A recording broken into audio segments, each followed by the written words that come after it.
새해 여러분 복 많이 받으시길 바랍니다. 누구나 새해가 되면 나름대로의 기대를 가지고 마음속으로 이런 질문을 하지요. 새해는 어떤 삶이 펼쳐질까? 여러분의 새해는 어떤 삶일까요?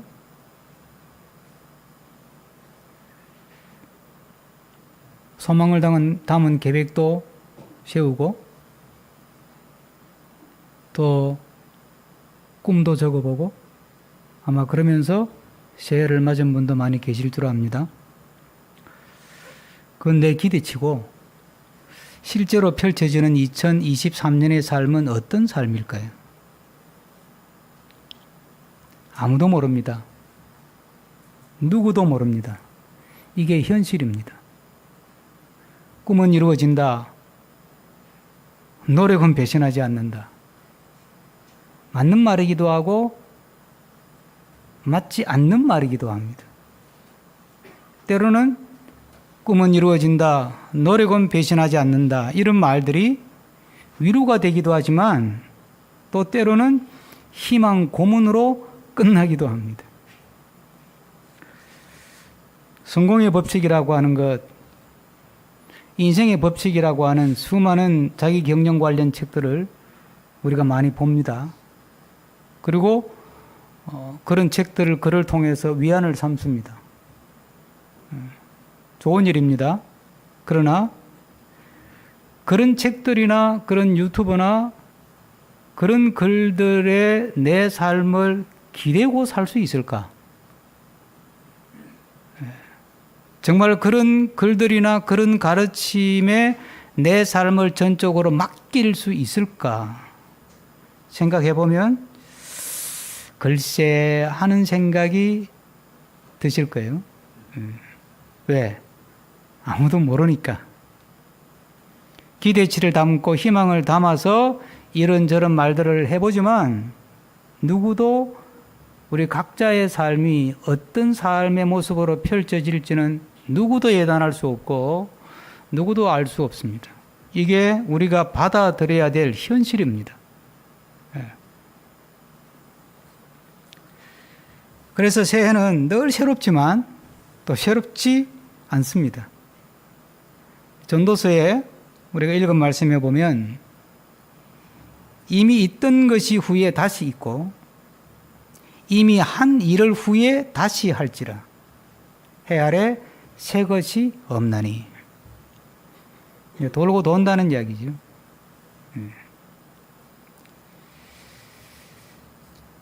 그렇게 새롭지 않은데 그러나 또 새로운 길을 가는 것이 새해를 맞는 것입니다. 왜냐? 이 새해라는 시간은 우리가 송고 영유신 예배 때 말씀 속에도 하나님이 주신 시간이란 선물이라 그랬잖아요. 근데 이게 백지수표거든요. 어떤 그림을 내가 그릴지 또 어떤 그림이 그려질지는 아무도 모르니까 그러니까 늘 새롭죠. 새롭지 않은데 새로운 거예요. 바울의 삶이 그랬어요. 바울은 로마에 가서 전도해보고 싶었습니다. 우여곡절 끝에 로마에 갔어요. 오늘 본문에 그걸 딱 한 단어로 설명하죠. 드디어 바울이 로마에 갔다는 걸. 두 단어라고 할까요? 영어로 보면 딱 두 개의 단어로 된 구예요. 우리가 로마에 들어가니, 우리가 로마에 입성하니, 우리가 로마에 도착하니 이 말이에요. 드디어 로마에 갔어요. 드디어. 그렇게 꿈꾸고 소망하고 여러 번 가려고 시도했다가 좌절되고 또 시도했다가 포기하고 시도했다가 밀리고. 그런데 이제 어떤 과정을 거쳤던 그건 우리가 쭉 읽어왔고 어쨌든 이제 로마에 입성했습니다. 그런데 그 바울 앞에 펼쳐지는 로마의 삶은 전혀 새롭지를 않습니다. 그냥 이전에 살아왔던 삶의 연장일 뿐이에요. 처음부터 반대에 부딪히거든. 가택 연금이 돼버리잖아요. 초청해서 온 사람들하고 복음을 나누었는데 반대에 부딪혔잖아요. 그러니까 분명히 새로운 장소고 새로운 시간인데 그냥 어제의 삶이 연장되어서 오늘도 이어지는 거예요. 그래서 성경은 우리에게 해 아래 새 것이 없다고 말씀하십니다. 해 아래 새 것이 없다는 말은 무슨 말이냐 하면 해 아래 새로운 것을 기대하지 말라. 그리고 새로운 것을 정말 기대한다면 내가 새로워지면 되는 거예요. 새로운 눈으로 세상을 보고 새로운 눈으로 사람을 보고 새로운 마음으로 내 인생을 보고 새로운 마음으로 내 이웃을 보고 새로운 시각으로 시선으로 내 가족을 보면 새로워지지요. 새로운 것을 기대하지 말고 내가 새로워지면 그 속에 하나님의 신비를 경험할 수 있고 그 속에서 하나님의 예비하신 은혜를 경험할 수 있고 그 속에서 하나님이 움직이시는 하나님의 손길을 맛볼 수 있게 될 줄로 믿습니다.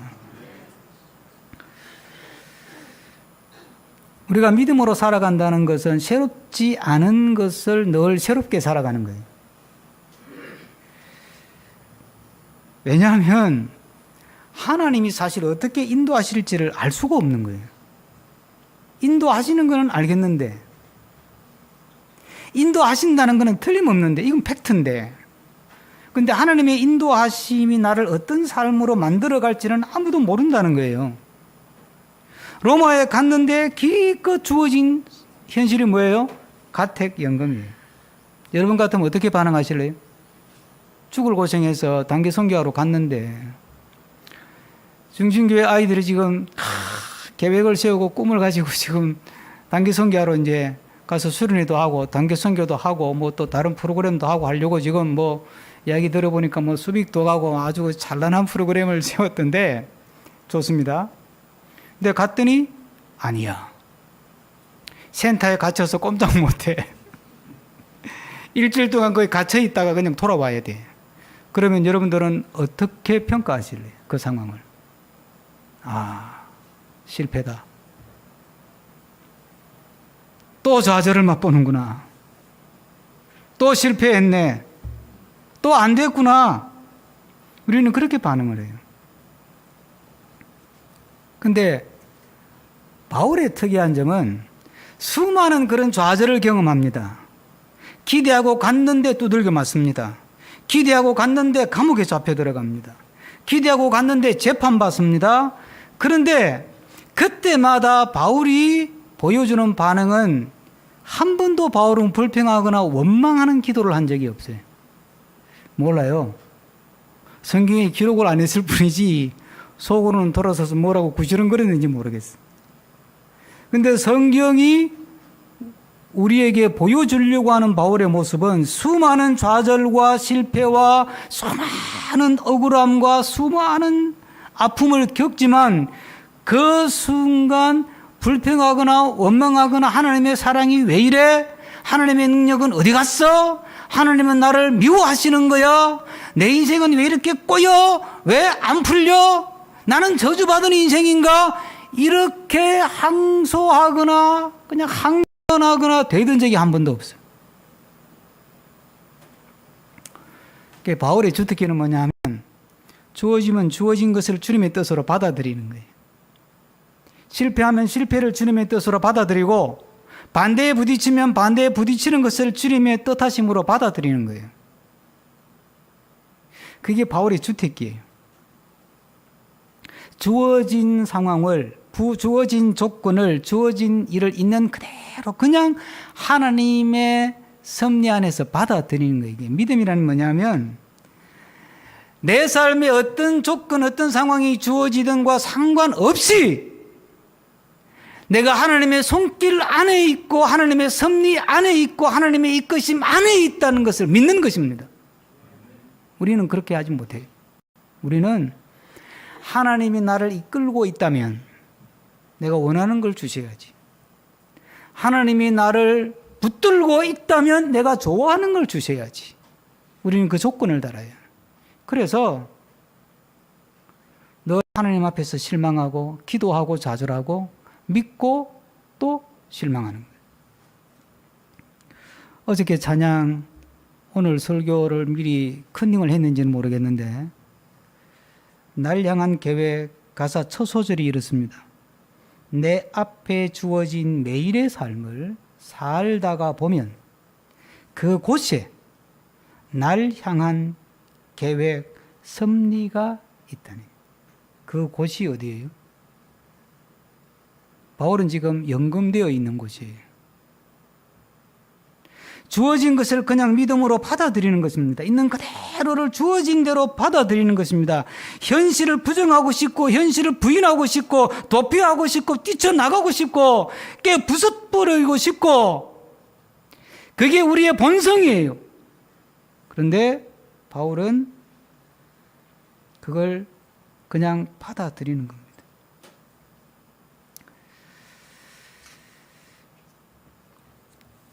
우리가 한 해를 살아가는 동안에 하나님 우리를 어떻게 인도하실지 모릅니다. 그러나 우리의 삶이 어떤 상황을 만나든 하나님의 인도하심 안에 섭리하심 안에 있음을 믿으시기를 바랍니다. 왜 새롭지 않은데 늘 새로우냐 하면 사실 하나님께서 인도하시면서 하나님이 계획하신 일을 어떻게 이루어 가실지를 또 모르는 거예요. 하나님 어떤 카드를 쓰실지, 어떤 방법을 쓰실지, 어떤 작전을 구사할지 우리는 모르는 거예요, 그냥. 이 게임에 이기는 건 틀림없어. 그런데 내가 어떤 작전을 쓸지는 몰라. 그때 내가 너희들에게 지시할 테니까, 주장을 통해 이야기할 테니까, 손흥민이가 야 저리 가라 그러면 저리 가면 되는 거야. 손흥민이가 주장이잖아. 내가 손흥민한테 사인을 보내면 손흥민이 캐치해서 야 감독님이 이렇게 하래. 포지션을 빨리 바꾸래. 뒤로 물러나래. 앞으로 나아가래. 그러면 그대로 하면 되는 거예요, 그냥. 어떤 작전을 쓸지는 아무도 몰라요. 하나님이 어떤 방법을 구사할지를 모른다고요. 여러분 생각해 보세요. 바울이 로마에 가지고 전도하는데 내가 딱 가면 가택 연금될 거야. 그걸 예측하고 작전을 세웠을까요? 그게 바울의 전략일까요? 또 연금돼 가지고 가만히 한 사흘쯤 있어 보니까 이게 뭐야 도대체? 그 이제 바울이 이제 생각하다가 한 게 뭐예요? 그 로마에 사는 유대 지도자들을 좀 초청을 하는 거예요. 그 이제 사람들을 불러 자기 가택 연금되어 있는 집으로 초대를 하는 거지. 그러면 바울이 처음부터 그런 작전을 선교 전략을 세우고 갔을까요? 아니, 그럴 수도 있죠. 예? 뭐 그럴 수도 있어요. 바울은 당대 지성이니까 이 상황에서 끌려가면 분명히 재판받기 전에는 가택 연금되어 있을 것이다. 그리고 대제국의 재판 건수가 많으니까 연금되어서 있는 시간이 꽤 길 것이다. 그럼 나는 어떻게 내 계획을 세우고 작전을 수립하고 전략을 짤 것인가? 뭐 워낙 당대의 지성이니까 나름대로 준비했을 수도 있어요. 자, 그럴 수도 있고 또 그렇지 않을 수도 있어요. 근데 바울이 유대 지도자들을 초청해서 자기의 어떤 신상 발언을 하잖아요. 이 부분은 이제 다음 시간에 제가 나누려고 합니다. 본 내용에 대해서는. 어쨌든 신상 발언을 하는데 사실 그 발언이 굉장히 구차해요. 우리가 생각하는 바울의 영웅적인 면모하고는 좀 달라요. 자기 변명에 급급한 내용이에요. 가만히 읽어보면.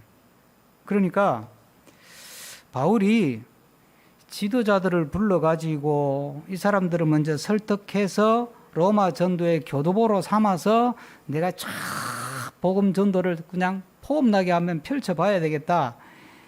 이렇게 생각할 수 있는 상황이 아니라는 거예요.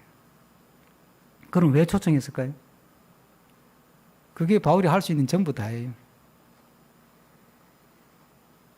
다행히 은혜인지 뭔지 몰라도 가택에 연금돼 가지고 군인 하나가 지키고 있는데 허락된 게 딱 하나 있어. 사람 만날 수 있는 방법이 뭐예요? 사람을 초대하는 거예요. 너가 여기 갇혀 있으면서 사람 불러서 만나는 건 허락해 준다. 이렇게 된 거예요. 그러니까 그래. 그럼 내가 할 수 있는 거는 사람 초대하는 거네. 그럼 누구부터 만나지? 이왕 만나는 거 그러면 굵직한 사람부터 먼저 만나보자. 이 사람들이 아무래도 좀 뭐 이렇게 여론을 듣거나 정보를 수집하는데 빠를 거니까. 정보가 힘이잖아요. 정보가 권력이고 또 요즘은 정보가 돈이고 그러니까 아무래도 유력한 사람들이 정보가 빠를 거니까 이 사람들이 나에 대한 정보나 또 복음에 대한 정보를 들었을 수도 있으니까 이 사람들부터 먼저 만나보자. 그래서 그들을 초대한 거예요. 그러니까 바울이 지금 하는 행동의 중요한 원칙이 뭐예요? 내가 할 수 있는 일이 뭐냐는 거예요. 내가 할 수 있는 일이 뭐냐. 내가 지금 할 수 있는 일이 뭐냐는 거예요. 믿음이라고 하는 것은요. 하나님이 하시는 일하고 내가 하는 일을 구분할 줄 아는 거예요. 하나님이 하실 일을 자꾸 내가 나서서 해대면 그 오버하는 거예요. 그 오버하는 거라고. 그러니까 믿음이 제대로 형성이 되고 하나님의 지혜가 제대로 내 삶 속에 자리를 잡으면 아, 요건 하나님 몫이고 이건 내 몫이다. 요건 하나님이 하실 일이고 이건 내가 해야 될 일이다. 이걸 구분할 줄 알아요. 그래서 절대 선을 안 넘어. 선을 넘으면 오버하고 심하면 항명이 돼요. 생각해 보세요. 예? 아니 장교가 있는데 부하가 병사가 장교가 할 일을 자꾸 하려고 나대. 그럼 어떻게 돼요? 그건 항명이에요. 그건 항명이라고. 장교가 의견을 물었을 때 이야기하는 거지. 작전을 이렇게 짜야 됩니다. 저렇게 짜야 됩니다. 이 방법을 써야 됩니다. 저 방법을 써야 됩니다. 먼저 고지로 올라가야 됩니다. 아닙니다. 밑으로 내려가야 됩니다. 쥐가 자꾸 병사가 나대면 그거는 지휘관에 대한 항명이라니까요. 우리 삶을 지휘하고 연출하고 우리 삶을 감독하고 역사하고 이끌어가고 주관하시는 분은 하나님이신 줄로 믿으시길 바랍니다. 그게 우리 믿음이잖아요. 그렇다면 하나님의 하시는 일은 하나님께 맡기고 나는 내가 할 일만 하면 되지. 왜 자꾸 하나님 할 일을 우리가 나대서 자꾸 하나님께 들이대고 대들고 항명하고 불순종하냐고. 며칠 전에 누가 보내주어서 영상을 유튜브로 하나 봤는데 101살 된 할머니가 허리가 다 꼬부라지신 분인데 아주 총명하시더만. 근데 그 영상의 마지막 부분에 보여주는 내용이 뭐니? 이 할머니가 평소에는 보행기 짚고 다니는데 그날은 지팡이를 짚고 걸어 나오시더니 산으로 가시는 거예요. 그 보니까 이제 불교를 믿는가 봐. 절에 가시는 거예요. 근데 그 대웅전까지가 가파른 계단 60개로 올라가야 돼. 그것도 화강석으로 만든 아주 높은 계단 60개를 올라가야 대웅전을 가는 거예요. 101살 된 할머니가 그걸 걸어서 올라가요. 거침이 없이 걸어 올라가더라고. 대단하신 분이야. 그렇게 힘들게 올라가서 엎드려서 비는 내용이 뭔지 아세요? 자식 잘 되게 해달라고 비는 거예요. 부모로서 여러분이 가지는 걱정, 제일 큰 걱정이 뭐예요? 내가 잘 되는 거? 자식 잘 되는 거지. 자식 걱정 당연한 것이고 자연스러운 것입니다. 근데 한번 물어봅시다. 여러분들이 자식 걱정해가지고 된 적이 있습니까? 공부 안 한다고 걱정해서 애가 공부하는 걸 본 적이 있어요? 잔소리로 변하는 인간은 없어요. 네. 근데 제가 지금 뭐 자녀교육 강의하려는 게 아니에요. 한번 신앙적으로 생각해 봅시다. 자, 내가 자식을 사랑하고 걱정해서 내가 잔소리합니다. 학원 가라, 공부해라, 그만 놀아라, 게임 그만해라. 다 좋은 말이야. 너를 위한 것이고 너를 생각하는 것이고 너를 사랑해서 하는 말이야. 내가 살아보니까 그렇게 안 됐기 때문에 그러지 말라고 하는 이야기야. 다 맞는 말이야. 그런데 먼저 한번 생각해 봅시다. 내가 내 자식을 더 많이 걱정할까요? 하나님이 내 자식을 더 많이 걱정할까요? 내가 내 자식을 더 사랑할까요? 하나님이 내 자식을 더 사랑할까요?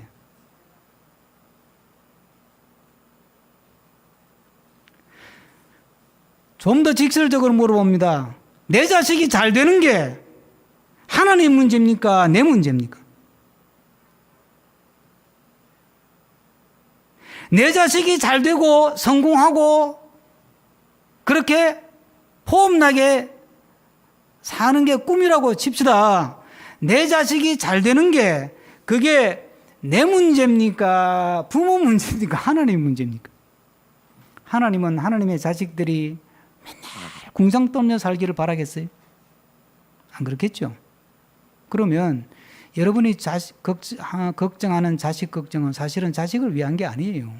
월권하는 거고 하나님 앞에 항명하는 거고 하나님 앞에서 오버하는 거예요. 거기다가 그 속에 사실은 자녀를 사랑한다는 명분 하에 내가 못 이룬 꿈을 너가 대신 이루어줬으면 좋겠다 이런 것도 들어있고 대리만족, 대리성취. 거기다가 더 나쁜 건 야, 내가 말은 안 하지만 나도 옆집 네 친구 엄마한테 폼 한번 내보자. 그거 아니에요? 옆집에는 인마 잘해가지고 좋은 대학도 붙고 좋은 직장도 얻고 시집장가도 잘 가고 잘 먹고 잘 사는데 너만 쳐다보면 내가 그냥 가슴이 답답하다 내가. 이곳에 사는데 자랑할 게 하나도 없다 내가. 그런데 아니 그 애가 왜 엄마 아빠의 자랑거리가 돼야 됩니까? 왜? 무슨 죄로? 엄마 아빠가 자랑할 게 많은 분이 돼가지고 자식이 우리 부모 자랑하도록 하는 게 그게 순리상 맞는 거 아니에요? 자랑할 거리도 없는 부모 자식으로 태어나게 만들어 놓고 네가 대신 내 자랑거리가 되라. 이거 어불성설도 이런 건 없는 거예요. 이게 거꾸로 돼도 한참 거꾸로 된 거예요, 여러분.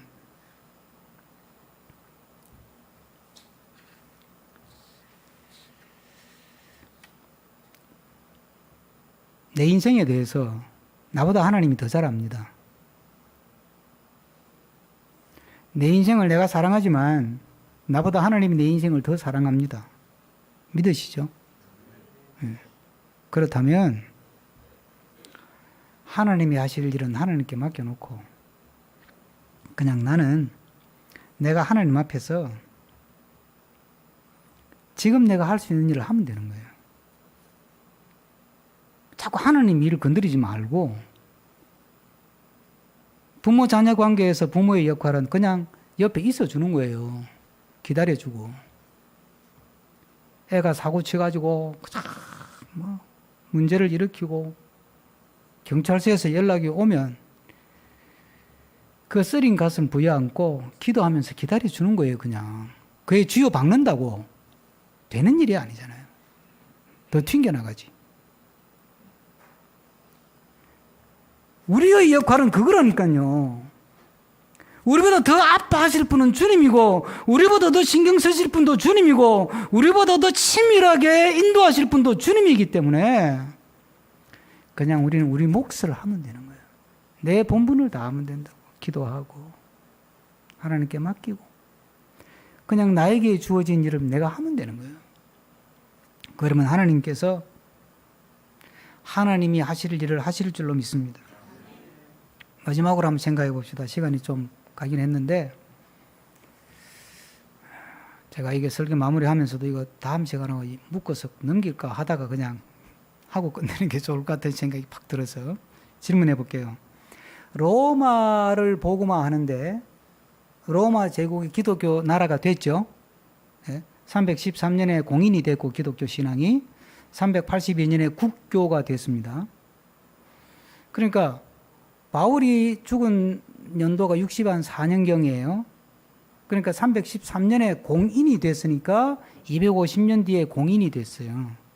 그리고 382년에 국교가 되어버렸으니까 300년 남짓 지나서 아예 로마 제국은 전체가 기독교인이 되어버렸어요. 자, 그럼 내가 물어봅시다. 로마가 복음화 되는데 바울이 한 일이 몇 퍼센트? 바울의 공헌이 어느 정도 될까요? 바울은요, 깜빵에 가택이 연금돼 가지고 오는 사람 불러서 막 설득 한 2년 하다가, 예? 그 중에 좀 믿는 사람도 있고 안 믿는 사람도 있다 그랬어요. 24절에 보면. 그거는 이제 다음 번에 이어서 한번 생각해 봅시다. 그러니까, 한 연금돼 가지고 하다가 가석방을 해줘요. 예, 기록에 보면 가석방이 돼 가지고, 로마 변방을 다니면서 한 2년 정도 전도를 해요. 그러다가 64년경에 네로 황제 때 순교합니다. 그럼 봐요. 로마 제국에 들어가서 가택연금 2년, 가석방 2년 해가지고 전도한 거예요. 근데 더 놀라운 사실은 아예 성경 그 내용을 기록하지조차도 않아요. 로마가 기독교 제국이 되는데 바울이 공헌한 게 몇 퍼센트나 될까? 바울이 얼마나 기여했을까? 모른다는 이야기예요. 예?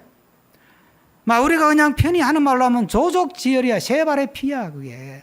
우리가 해봐야 얼마나 한다 이 말이에요. 예?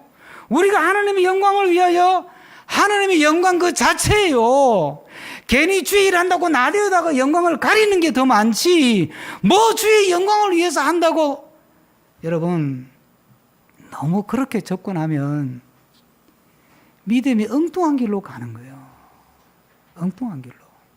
그러니까 그냥 우리는 주어진 곳에서 이곳이 내가 주님 만나는 자리고 이곳이 내가 주님을 아련하는 자리고 이것이 내가 주님이 재림하시면 재림하시는 자리고 지금 이 시간이 주님을 만나는 시간이고 이 시간이 주님의 재림을 맞는 시간이다. 이게 종말론적 신앙이잖아요. 그런 마음 가지고 지금 주어진 것을 하나님 앞에서 부끄럽지 않게 하면 되는 거예요. 부끄럽지 않게 일하고 부끄럽지 않게 말하고 부끄럽지 않게 행동하고 살면 일을 되게 하시는 분은 하나님이신 줄로 믿습니다.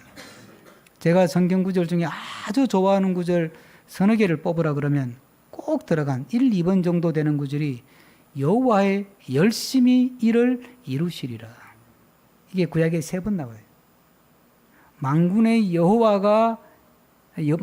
여호와의 열심히 일을 이루시리라. 여호와의 열심히 일을 이루시리라. 이 표현이 3번 나와요. 일이 되게 하시는 분은 하나님이라는 거예요.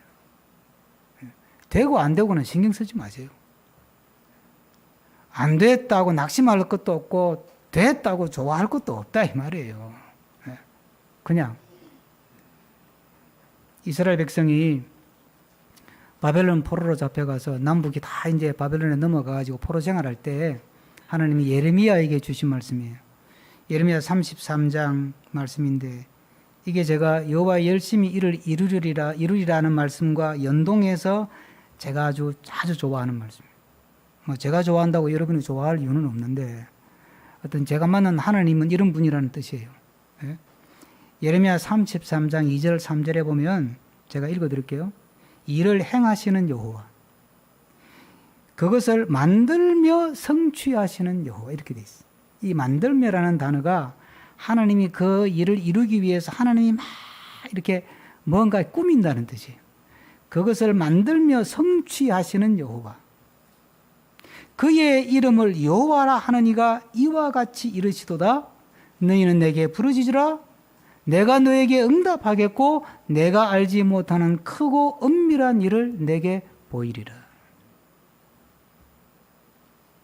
일이 되게 하시는 분은 하나님이에요. 우리 자녀의 문제, 우리 사업의 문제, 가정의 문제, 우리 사역의 문제, 모든 일이 되게 하는 분은 하나님이고 우리는 그냥 주어진 곳에서 비록 작은 일이지만 그 일을 주님 앞에서 부끄럽지 않게 그렇게 하면 하나님이 이루실 줄로 믿습니다. 잠언에 있는 말씀입니다. 마음의 경영은 사람에게 있어도 말의 응답은 여호와께로부터 나오느니라. 계시록에 있는 말씀입니다. 하나님이 알파요 오메가고 처음과 나중이고 시작과 끝이래요. 시작하신 분도 하나님이에요. 우리의 삶을 시작하신 분도, 우리의 교회를 시작하신 분도, 우리의 연합을 시작하신 분도 하나님이에요. 그 일을 끝맺는 분도 하나님이에요. 그 믿음으로 금년 한 해 비록 새롭지 않지만 늘 새로운 이끄심으로 또 새로운 방법, 새로운 전략, 새로운 손길로 하나님이 스스로 이루어 가시는 그런 삶을 경험함으로 늘 새로운 길을 가는 복된 한 해가 되기를 축복합니다. 기도하겠습니다.